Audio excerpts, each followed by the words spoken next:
झारखंड सहायक आचार्य भर्ती 2024। दोस्तों, झारखंड सहायक आचार्य नियुक्ति नियमावली 2022 को लेकर गुड न्यूज है। दोस्तों, आज प्रभात खबर ने प्रमुखता से के साथ छापा है कि झारखंड सहायक आचार्य नियुक्ति नियमावली 2022 को लेकर क्या गुड न्यूज है, तो उसको तो मैं बताऊंगा ही। साथ ही साथ मैं बता दूं दोस्तों, अभी झारखंड सहायक आचार्य की नियुक्ति प्रक्रिया चल रही है और ये झारखंड सहायक आचार्य की नियुक्ति नियमावली 2022 बनी तभी ये संभव हो पाया है। लेकिन दोस्तों, कल जो सुप्रीम कोर्ट में सुनवाई हुई, यदि ये सुनवाई नहीं हो पाती तो ये नियुक्ति नियमावली जो बनी थी झारखंड सहायक आचार्य नियुक्ति नियमावली 2022 ये बेकार की हो जाती है। आप कहिए क्यों?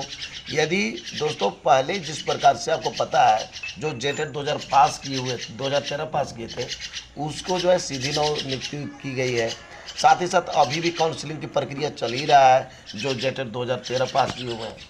अब क्या है कि कल का जो सुनवाई में यदि कह देता कि जेटेट 2016 वाले भी को भी जो है सीधी काउंसलिंग होगी तो मिला जुला के पूरा सीट भर जाता, और जब सीट पूरा भर जाता तो झारखंड सहायक आचार्य का रिजल्ट देने और नहीं देने से कोई प्रभाव नहीं पड़ता, क्योंकि सीट टोटल समाप्त हो जाती।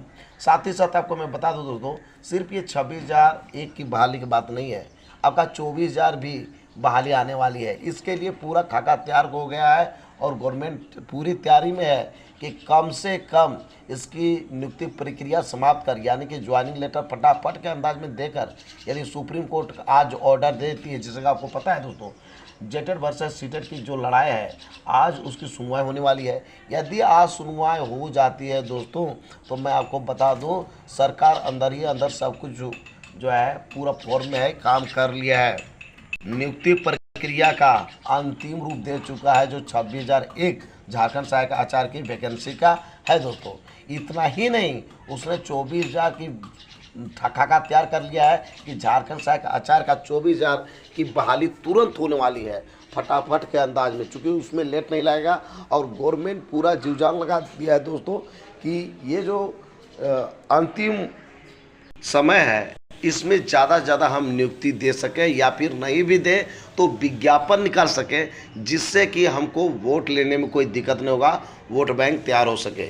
इसलिए अंतिम समय है गवर्नमेंट के पास। और झारखंड का ये बहुत पुराना स्टाइल है, आप सिर्फ इस सरकार को नहीं लीजिए, कोई भी सरकार को उठा के आप देख लीजिए, उसमें यही कंडीशन है, बहाली बीच में करती नहीं है। जब अंतिम समय आता है, कहने का मतलब है कार्यकाल का जो अंतिम वर्ष होता है सरकार के पास, उसी वर्ष ही नियुक्ति करती है। सिर्फ आप छोड़ दीजिए रघुवर दास को। रघुवर दास ही एक ऐसा मुख्यमंत्री बने थे, जब वो मुख्यमंत्री बने तो फटाफट के अंदाज में 14,000 प्राथमिक शिक्षकों की नियुक्ति प्रक्रिया शुरू किए थे। बाद बाकी किसी सरकार को ले लीजिए, किसी ने ऐसा नहीं किया है। वो सब इंतज़ार करते हैं 5 साल का उसका यदि सेशन है, यानी 5 साल उसको मौका मिला है तो 4 साल कुछ नियुक्ति करता ही नहीं है, सिर्फ और सिर्फ अंतिम वर्ष के चक्कर में रहते हैं। तो सीधी सी बात है दोस्तों कि इसका बेनिफिट अब कैंडिडेट्स को मिलने वाला है। यदि आज पॉजिटिव वे में सुनवाई हो जाती है तो दोस्तों आप इंतज़ार मत कीजिए, आपका समय समाप्त हो चुका है। 24,000 की वैकेंसी तुरंत आने वाली है झारखंड सहायक आचार्य की, और इसको पढ़ने का आपको टाइम मिलेगा नहीं। यानी यदि आप पहले पढ़े हैं वही आपका काम करने वाला है दोस्तों। यानी कि प्रक्रिया आप जो है 50,000 की प्रक्रिया ये चाह रही है कि कम से कम बहाली कर न सके, विज्ञापन जरूर मतलब निकाल लें। और जब विज्ञापन निकल जाएगा दोस्तों तो सीधी सी बात है, कोई भी सरकार आएगी उस पर दबाव रहेगा और उसका एग्ज़ाम भी हो जाएगा और जो है रिजल्ट भी आ जाएगी, और उसमें वही उसी का एग्ज़ाम होगा जो फॉर्म भर पाएंगे। और सबसे बड़ी बात कि ये जब सुप्रीम कोर्ट का ऑर्डर रहेगा या कोर्ट का ऑर्डर रहेगा तो सीधी सी बात है कि कोई भी जो है पार्टी का मुख्यमंत्री बनता है या मंत्री बनता है, कहने का मतलब कोई भी पार्टी झारखंड गवर्नमेंट में आती है तो उसको बहाली करना ही पड़ेगा। तो दोस्तों आज गुड न्यूज़ क्या है, उसके पहले एक न्यूज़ में बता दूं दोस्तों हाईकोर्ट ने पूछा है कि अब बताइए अभी तक आप जेपीएससी अध्यक्ष की नियुक्ति क्यों नहीं की है। दोस्तों आपको पता है जेपीएससी के अध्यक्ष नियुक्त न होने से बहुत सारे काम पर बाधा पड़ गया है। जैसे आपको मैं तो बता दूं, अभी जो है सिविल जज जूनियर डिवीजन प्रतियोगिता परीक्षा के मुख्य परीक्षा को शीघ्र आयोजित करने को लेकर याचिका दायर हुई है। साथ ही साथ दोस्तों आपको पता है कि झारखंड में जो है 17 साल के बाद सहायक प्रोफेसर का नियुक्ति होने वाला है। सिर्फ और सिर्फ पीजी डिग्री चाहिए, तो इसकी भी नियुक्ति लटका हुआ है। तो मेन कारण है जेपीएससी अध्यक्ष का न होना।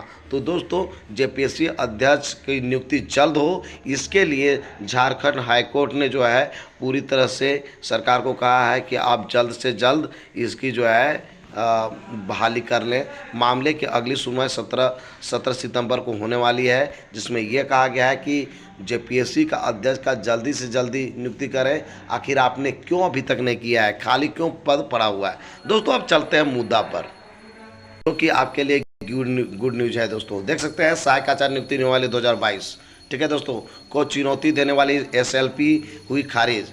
सुप्रीम कोर्ट ने झारखंड प्रारंभिक विद्यालय सहायक आचार्य नियुक्ति नियमावली 2022 को चुनौती देने वाली स्पेशल लीव पिटीशन एसएलपी पर सुनवाई की। मामले में प्रार्थियों व राज्य सरकार का पक्ष सुनने के बाद सुप्रीम कोर्ट ने याचिका खारिज कर दी। जस्टिस एच रॉय व जस्टिस आर माधवन की खंडपीठ ने मामले की सुनवाई के बाद उक्त फैसला सुनाया। इससे पूर्व प्रार्थियों की ओर से खंडपीठ को बताया गया कि उस एनसीटी की गाइडलाइंस के अनुसार शिक्षक पात्रता परीक्षा नियमावली 2012 बनाई गई थी। उसके आधार पर ही वर्ष 2015 में टेट लिया गया, जिसके आधार पर मेरिट बनाकर प्रारंभिक विद्यालयों में शिक्षक के पद पर अभ्यर्थियों की नियुक्ति हुई थी। वर्ष 2022 में सरकार ने सहायक आचार्य नियुक्ति नियमावली बनाई है, जिसमें कहा गया है कि टेट के लिए परीक्षा ली जाएगी तथा इसके बाद टेट में उत्तीर्ण होने वाले अभ्यर्थी सहायक आचार्य प्रतियोगिता परीक्षा में शामिल हो सकेंगे, जो सही नहीं है।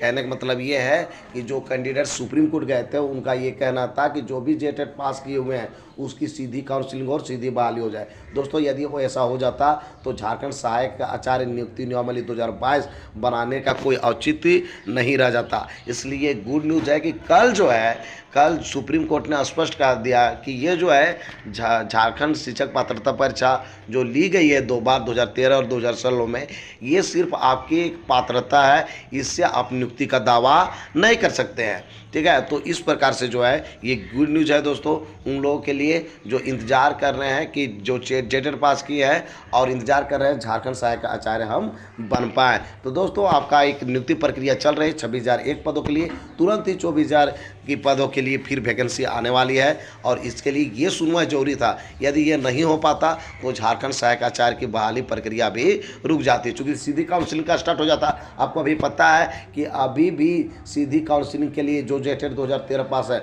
उनकी प्रक्रिया चल रही है। आपको मैं बता दूं दोस्तों झारखंड शिक्षक पात्रता परीक्षा के लिए नियुक्ति जो है नियमावली 2012 में बनी थी, जबकि झारखंड सहायक आचार्य भर्ती के लिए जो है नियुक्ति नियमावली 2022 में बनी थी दोस्तों।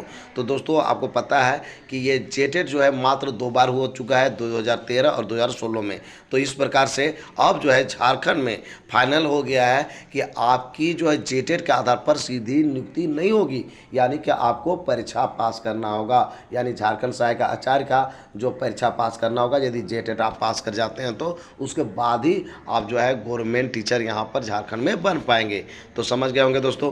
तो ये आपके लिए बहुत ही गुड न्यूज़ है, इसलिए कि आप इंतज़ार कर रहे हैं, तैयारी कर रहे हैं। पहले क्या होता था झारखंड के लड़के पिछड़ जाते थे, या चूँकि यहाँ पर जो है मेरिट बनता था मार्क्स के आधार पर, तो क्या होता था सीबीएसई वाले आईसीएसई बोर्ड वाले क्या आसानी से नौकरी हो जाता था, जबकि झारखंड बोर्ड वाले पिछड़ जाते थे। देखा गया 6 to 8 में, पिछला बार देखा गया कि 6 to 8 में जो है 97% जो बच्चे थे वो सिर्फ और सिर्फ आपका सीबीएसई और आईसीएसई बोर्ड के थे।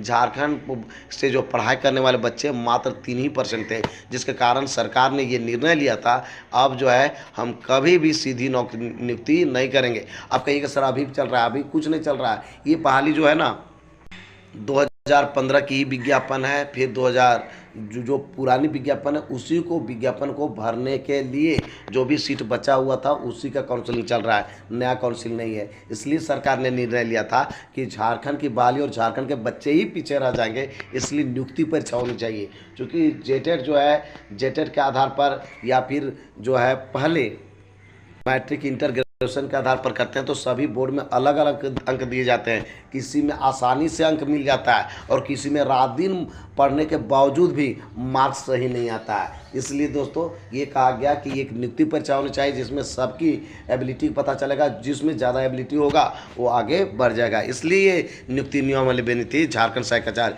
इसके लिए बहुत सारा लोगों का योगदान है दोस्तों, बहुत सारा इसमें हंगामा हुआ, आंदोलन हुआ, फिर लास्ट में ये निर्णय लिया गया था। तो दोस्तों ये बात रह गई कि आखिर ये किस प्रकार से गुड न्यूज़ है। तो दोस्तों आज का मेरा ये वीडियो आपको कैसा लगा जरूर हमें बताएं इस वीडियो कमेंट बॉक्स में। यदि ये वीडियो आपको अच्छा लगा दोस्तों तो इस वीडियो को कर दीजिए लाइक, चैनल को कर दीजिए सब्सक्राइब और ज़्यादा से ज़्यादा दोस्तों को इस वीडियो को कर दीजिए शेयर। तो दोस्तों फिर मिलते हैं एक नए और ऑथेंटिक वीडियो के साथ, तब तक के लिए हमें इजाज़त दीजिए। धन्यवाद।